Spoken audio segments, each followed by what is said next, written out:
لو أنزلنا هذا القرآن على جبل لرأيته خاشعا متصدعا من خشية الله وتلك الأمثال نضربها للناس لعلهم يتفكرون.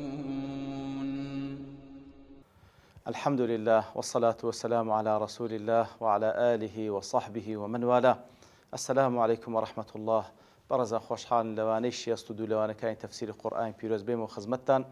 بەمە بەستی ڕەزامەندی خوای گەورە و هیوادارم ئەوەی ئازیز سوودی لێوە بگرن. أعوذ بالله من الشيطان الرجيم بسم الله الرحمن الرحيم فبدل الذين ظلموا قولا غير الذي قيل لهم فأنزلنا على الذين ظلموا رجزا من السماء بما كانوا يفسقون. بەڵێ خۆشەویستان وەکو لەوانەیە ڕابردوو باسمان کرد کە لە ئاەتی پێشترێ خوای گەورە سوبحانەوە وتەعالە باسی لەوە کرد کە خوای گەورە فەرمان بە بەنی ئیسرائیل دەکاتەوە بچنە بەیت المەقدس و لە کاتی چوونیان لەو کاتێکەوە خوای گەورە فەتح دەکا لە بۆیان با بڵێ نەسرەتیان بە قسمەت دەکا بە سوزدەبردنەوە بچنە ژوورەوە وەکو شکرانە بژێری و هەروها داوای لێخۆشبوون لە خوای گەورە بکەن و وەکو دەفەرمی وەقول و حیطە ئایا وایان کرد ئایا ئەو فەرمانەی خوای گەورەیان جێبەجێ کرد. خوای دەفەرمی فبدل الذين ظلموا قولا غير الذي قيل لهم. دەفەرمی نەخێر کەسانێکی ظالم کە لێردا عینی باز لە باسی بەنی ئیسرائیلە کەوە خوای گەورە لێرە لە چەندین جێگای دیکە بە ظلم ناویان دەبە بە ظالم ناویان دەبا لەبەرەوەی شتەکانیان لە جێگای خۆی ئەنجام نەدایە وەکو گوتیشمان ظلم ئەوەیە کەوا شتێک لە جێگای خۆی نەبی ئەوە ظلمە بەڕاستی عەدالەتیش ئەوەیە کەوا شت لە جێگای خۆی دابدرێت. ئیتر ئەوانەی کەوا ظلمیان کرد خوای وەصفیان دەکاتن بە ظالم دەفەرمێن فبدل الذين ظلموا قولا غير الذي قيل لهم. ئەو قەولەی کە پێیان گۆترا بوو گۆڕیان بە قەولێکی دیکە غەیری ئەوەی کە پێیان گۆترا بوو غير الذي قيل لهم. ئیتر لێردا زانایان بە دوو شێوە ئەو ئاەتە لێک دەنەوە. هەندێک دەڵێن فبدل الذين ظلموا قولا غير الذي قيل لهم ئەوە بووکەوە تەبدیلەکەیان کە ئەو قەولەیان گۆڕی بە قەولێکی دیکە کە پێیان نەگۆترا بوو تەبدیلەکەیان ئەوە بوو کە ئەسڵەن جێبەجێیان نەکرد. تەبدیلەکەیان بریتیە لەوەی کەوا جێبەجێیان نەکرد. دەڵێن تەفاسیلی ئەو حادیسەیە لە سوورەتی ئەلمائیدە باس کرایە کاتێکەوە خوای گەورە سوبحانەهو وتەعالە لەمە دەجێڕێت کە موسا عەلەیهی سەڵات وەسەلام بە قەومەکەی دەفەرمی ادخلوا الأرض المقدسة التي كتب الله لكم ولا ترتدوا على أدباركم فتنقلبوا خاسرين. ئیتر خوای گەورە فەرمانیان پێ دەکات لەسەر زمانی موسا بڕۆنە بەیت المەقدس کە خوای گەورە لە بۆتان نووسێکەوە دەیکاتەوە نەسرەتتان پێ دەبەخشی. بەڵام دەڵێ ئەوان گوتیان قالوا يا موسى إن فيها قوما جبارين وإنا لن ندخلها حتى يخرجوا منها فإن يخرجوا منها فإنا داخلون. ئیتر ئەوان گوتن نەخێر ئەوە بيت المقدس قومێکی جەباری لێ وەکو لە تەفسیرەکان وەسفیان کە بە عەمالیقا کەسانێکی عیملاق و بەهێز و بەتوانای لێیە ئێمە ناچینە ئەو شارە توانای ئەوەمان نێ مەگەر ئەوان دەربچن لەو شار ئەو زامە دەچین. ئیتر وەکو لەوێن دەرێ خوای گەورە باسی دەکاتن هەرچەندە کەسانێکیش غەیری موسا عەلەیهی سەڵات وسەلام کەسانێکی ئیمانداری چاک لە قەومەکەی موسا عەلەیهی سەڵات وسەلام ئامۆژگاریان دەکەن بەڵام ئەوان دێن بە هیچ شێوەیەک لەن نەدخولە ئەبەدەن ما داموا فیها. ئیتر لە نەتیجەی ئەوەدا خوای گەورە سوبحانەهو وتەعالە وەکو عقوبەیەک 40 ساڵان دەفەرمی یەتیهونە فی الأرض لەوێن دەرێ باس دەکات 40 ساڵان لەو سەحرای پەرت و بڵاو دەبن هیچ جێگایەک نییە وەکو ئاوەدانی لە خۆیان دابگری هەتا لە خلال ئەو 40 ساڵەدایە موسا عەلەیهی سەڵات وسەلام و هەروەها هاڕوونی برای سەڵات وسەلام خۆیان لەسەر بیتن وەفات دەکەن. ئیتر لە دوای ئەو 40 ساڵێ ئەوجا بە قیادەی یوشع بن نون کە دواتر ئەویش والله ئەعلەم وەکو پێغەمبەرێک لە ئەنبیاکانی بەنی ئیسرائیل بە قیادەیوی واتە ئەو جیلە زۆربەیان دەمرن لە دوای ئەوە بە قیادەی یوشع بن نون ئەوجا دەستنە ناو بەیت المەقدس و فەتحی دەکەن. ئیتر دەڵێن کە لێرەدا خوای گەورە فبدل الذين ظلموا قولا غير الذي قيل لهم ئەوە باس لەو جیلەی دەکات کە لەگەڵ موسای بوون عەلەیهی سەڵات وسەلام ئەو جیلەش ئامادە نەبوو ئەو فەرمانەی خوای گەورە جێبەجێ بکە ئەسڵەن نەچوونە ناو بەیت المەقدس لە نەتیجەدا عقوبە دران بۆی کەوا 40 ساڵان یەتیهونە فی الأرض لە تیه وەکو مفەسرین دەفەرمین لەو جێگایکەوە بە سەرگەردانی لە سەحرا دەمینێنەوە. ئیتر ئەو جیلە نەچوون. ئیتر باشە لێرە چییە فبدل الذين ظلموا دەفەرم تەبدیلەکان بریتی بوو لەوەی کەوا قەول فەرمانی خوای گەورەیان جێبەجێ نەکرد فەرمانی خوای گەورەیان جێبەجێ نەکرد بە دەلیل ئەوەش دەفەرمێ هەتا لە سوورەتی الفتح خوای گەورە کاتێکەوە باز لە کەسانێکەکەوە بە پاش کەوتن لە دوای پێغەمبەر صلی الله علیه و سلم لەو غەزوەی کەوا پێغەمبەر صلی الله علیه و سلم دەرچووان نەچوون کاتێکەوە سيقول المخلفون إذا انطلقتم إلى مغانم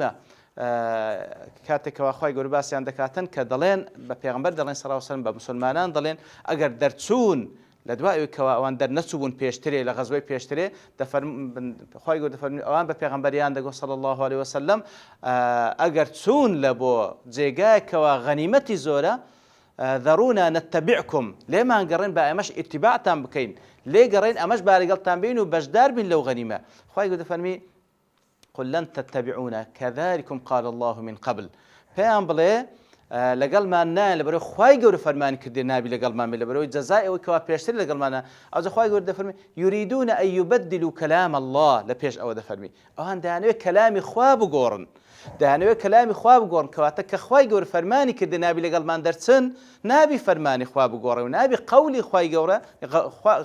گەورە سبحانه وتعالى بگۆڕدرێ ئیتر لێرەدا دەفەرمێ تەبدیلی قەول ئەوەیە تبديل قول كأوان ديانو تبديل قولي خواي جورب كان أو يدفرمون خواي جورب فرمان كذا كوادر نسن أوان دربسن كواد تبديل بعمله وبفعله ليرج دفرمون أو ها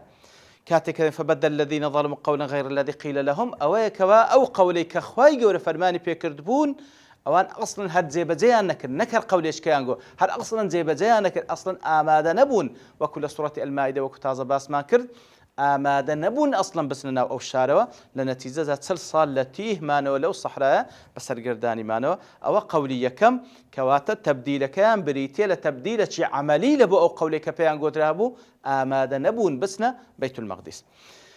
مفسريني دي كشكوا زور بيان لس أو رأينا دفن فبدل الذين ظلموا قولا غير الذي قيل لهم أو بكوا فعلا قول كيان قوري فعلا تشون لبو بيت المقدس كواتا أجر بوشوي باسبكين أو زيلي لقال موسى عليه الصلاة والسلام فعلا أوان نتشون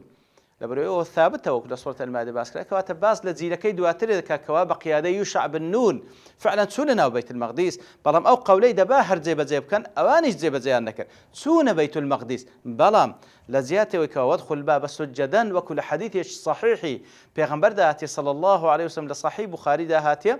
تفهم لزياته وكوا بسجد بردن لدواي فتحك ياخذ سجدي لبخواي جوربن تفرمي أوان دخلوا على أستاههم يزحفون يعني سبحان الله تبديل قول خواي تبديل فرمان خواي جور ذكن لزياته والسجد لبخواي جوربن بالركوع وبخضوع وبس بيت المقدس وك شكران بجي لبخواي جوره تفرمي لسر باشيان بزحف دكشانوا أو زلزياته ويسر نزم كانوا سريان بلندكرت سبحان الله يعني وكأنما سبحان الله بهم الشيء دجات قولي خواي جور ذكن بهيج شيء من نتيان بوينك خواي جور لبي فتح كردينه والعياذ بالله لزياته ويبلين حطة كواداوي لي خوشبون بكن بقنا كانيان وان وكل حديثك هاتي دانجو حبة في شعرة ويأخذ لهن الرواياتك حنطة في شعيرة سبحان الله كوات التبديل قول خواي يقول لك لزيات يبلين حطة وتحطط عنا ذنوبنا لقنا كان ما خوش بخواي قنا كان ما اللي هالورينا تبديل عندك باستهزاوة دانجو حنطة ياخذ حبة واتا دنك جنم لدنك جو ياخذ دنكيك لجو يتر أو سبحان الله طبيعة سجيي بني إسرائيل ببرامبر بفرمان كان إخوائي جورا والعياذ بالله يتر فبدل الذين ظلموا قولا غير الذي قيل لهم فأنزلنا على الذين ظلموا رجزا من السماء بما كانوا يفسقون يتر لنتيجة كسيك وبوشوي استهزاء بك بوشوي ظلم بكاتا إخوائي جورا فأنزلنا على الذين ظلموا دیارە باز لە هەمووان ناکات دەفەرمی ئەوانەی کەوا زوڵمیان کرد بەو شێوەی ئامادە نەبوون فەرمانی خوای گەورە جێبەجێ بکەن خوای گەورە دەفەرمیتن لەسەر ئەو زاڵمانە ریجزێکمان نار ریجز واتە عەذاب ئەو عەذابەی کەوا وەکو زانایان دەفەرمون ئەو عەذابەی کەوا دەبی تەمایی کوشتنی مقابلەکەی ئەوە پێگوترێ ریجز کەواتە هەموو عەذابێک پێ ناگوترێ ریجز ئەو عەذابەیە کەوا دەبی تەمایی کوشتنی مقابلەکەی خوا پەنامامدا ئیتر لە شوێن دەرەوە لە بۆیان هات من السەما سبحان الله وەکو چەند جارێک باسمان کردێ عەذابی خوای گەورە کە بێ ما له من دافع هیچ قووەتێک و دەسەڵاتێک نییە کەوا بیجێڕیتەوە هیچ قووەت و دەسەڵاتێک نییە بیجێڕیتەوە بەرەنگاری بیتەوە بە تایبەتی عەذابێک کە لە ئاسمانەوە بێ عذابێک کە لە ئاسمانەوە بێ لە ئاسمانەوە دەفەرمی عذابێکمان ناردە سەریان بە سەبەبی چ بیما کانوا یەفسقون باکە سەبەبیە بە سەبەبی ئەو فسوق و دەرچوونەیان لە فەرمانی خوای گەورە سوبحانەهو وتعالە کەواتە خوای گەورە وەلا یەظلم ربک ئەحەدا خوای گەورە سوبحانەهو وتعالە زوڵم لە هیچ یەک لە بەندەکانی ناکە بەڵام کاتێکەوە مستحق دەبن بە عذاب ئیتر خوای گەورە دەفەرمی ئەو ریجزەمان ناردە سەریان بیما کانوا یەفسقون لە دوای ئەوە وإذ استسقى موسى لقومه فقلنا اضرب بعصاك الحجر هلا درێژەی ناز و نعمەتەکانی خۆی خوای گەورە سوبحانەهو وتعالە سەر بەنی ئیسرائیل دەفەرمی کاتێکەوە موسا عەلەیهی السەڵات وەسەلام داوای ئاوی کرد وإذ استسقى موسى سینەکە سینی طەلەبە موسا داوای ئاو دەکات لە بۆ بەنی ئیسرائیل کاتێکەوە لە سەحرادانە طبعا شەکوا دەکەن ئەوان مەشهور بە شەکواکردن وەکو هەندێک لە مفەسرین دەڵێن تەماشا فەرق بینی ئەصحابی پێغەمبەری صلی الله عليه وسلم لەگەڵ ئەصحابی موسا عەلەیهی السەڵات وەسەلام تەماشا کە چەند بە چ شێوەیەک چەندە بێزاری دەردەبڕن چەندە قەومێکی بێعەزیمەتن چەندە قەومێکن کەوە وەکو لە سوورەتی ئەلمائیدەش دەفەرمی بە موسایان دەگۆ اذهب أنت وربك فقاتلا بڕۆ بە خۆت و بە پەروەردگار بڕۆن شەڕ بکەن لەگە عەمالیقەکانی بەیت المەقدیس بەڵام تەماشای یارانی پێغەمبەر بکە صلی الله عليه وسلم لێ وەکو زانان دەفەرمون ئەصحابی پێغەمبەر صلی الله عليه وسلم چاکترین ئەصحابن کە خوای گەورە لە بۆ پێغەمبەرێک لە پێغەمبەران موفقی کردینەکەوە ببنە پارپشت لە بۆ پێغەمبەرە کەواتە هەموو پێغەمبەرێک کە هاتیە حەواری هەبووە کەسانێکی نزیک هەبووە کەوا لە خزمەتی دابووینە بەڵام چاکترین ئەصحابی پێغەمبەری مێ صلی الله عليه وسلم ئیتر وإذ استسقى موسى لقومه داوای ئاو دەکەن موساش عەلەیهی السەڵات وەسەلام داوا لە خوای گەورە دەکات سوبحانەهو وتعالە و هەروەها لێرەشدا زانایان دەفەرمون کە ئەوەش بەڵگەیە لەسەر ئەوەی کە دەکرێ کاتێکەوە پێویست بە ئاوبی داوای ئاو لە خوای گەورە بکەیت داوای سوقیا لە خوای گەورە بکەیت بە تایبەتی لە وشکە ساڵیدا پێغەمبەر صلی الله عليه وسلم داوای لە خوای گەورە کردێ و لەسەر مینبەر کەوە خوای گەورە بارانێ لۆ بارانی و هەروەها سنەتی شەکەوە لە جێگای دیکەش کە واردە لە پێغەمبەر صلی الله عليه وسلم لە سەحرادا بە خضوع و بە خشوعەوە داوا لە خوای گەورە بکەی ئیتر سەڵات الاستسقا هەمومان دەزانین و کەوا واردە لە پێغەمبەر صلی الله عليه وسلم سنەتی پێغەمبەر صلی الله عليه وسلم کەواتە موساش عەلەیهی السەڵات وەسەلام داوای ئاوی کردیە و پێغەمبەری صلی الله عليه وسلم لە کاتی وشکە ساڵی عنی داوای بارانی کردیە و سنەتیشە لە دوای ویش هەر کاتێک وشکە ساڵی داوای باران بکەین لە خوای گەورە ئیتر موسا عەلەیهی السەڵات وەسەلام کە وەکو پێغەمبەرێکەوە ڕەئوف و ڕەحیم بۆ بەرامبەر بە قەومەکەی داوای ئاو دەکات لە خوای گەورە سوبحانەهو وتعالە بە قەومەکەی لقومه فقلنا اضرب بعصاك البحر خوای گەورە فەرمان دەکات بە موسا عەلەیهی السەڵات وەسەلام ئەو دار عەسایکەوە لە دەستێتی لە بەردێک بدا الحەجەر بعصاك الحەجەر ئەلیف لامەکە وەکو زانان دەفەرمون والله ئەعلەم مانای لە بۆ جنس دێ واتە هەر بەردێک هەندێک لە زانان دەفەرمون واتە بەردێک محەدەد نە معجزەکە لەوەیدایە لە هەر بەردێک بدە بەو دار عەسایە سوبحان الله لە هەر بەردێک بدە بەو دار عەسایەکە لە دەستە ئەو دار عەسای موسا عەلەیهی السەڵات وەسەلام سوبحان الله زۆر معجزاتی خوای گەورە لە بەو عەسایە پێشانی بەنی ئیسرائیلدایە کاتێکەوە فڕیدایە بوویتە مارێکی گەورە کاتێکەوە لە بەحر دەدا بەحری پێشەق دەبی لێرەشدا فەرمانی پێدەکاتن لە بەرد بدا سوبحان الله هەر بەردێک فقلنا اضرب بعصاك الحجر كاتكوا أو دار لبرديك ددا فانفجرت منه 12 عينا سبحان الله دوازده تاوغا آوي لهالدقولة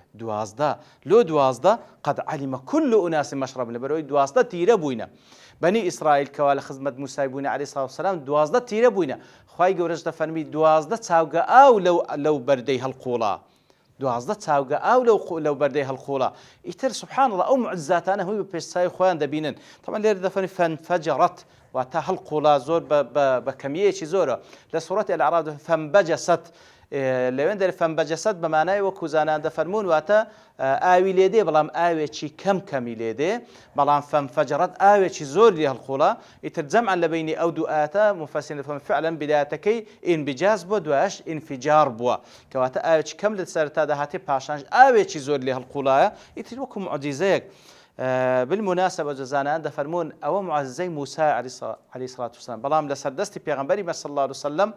كاتك و کۆمەڵێکی زۆر لە ئەسحاب لەگەڵی بووینە لە سەفەرێک لە غەزوەیەک ئیتر ئاو نەبووە ئاوێکی کەمیان لۆ هێنا ناو قاپێک پێغەمبەر صلی الله علیه وسلم دەستی مبارەکی ناو داوای خوای گەورە کردیە ئیتر ئاو لە بینی پەنجەکانی پێغەمبەر صلی الله علیه وسلم هەڵقوڵایە و ئیتر هەموو کاروباری خۆیان پێ کردیە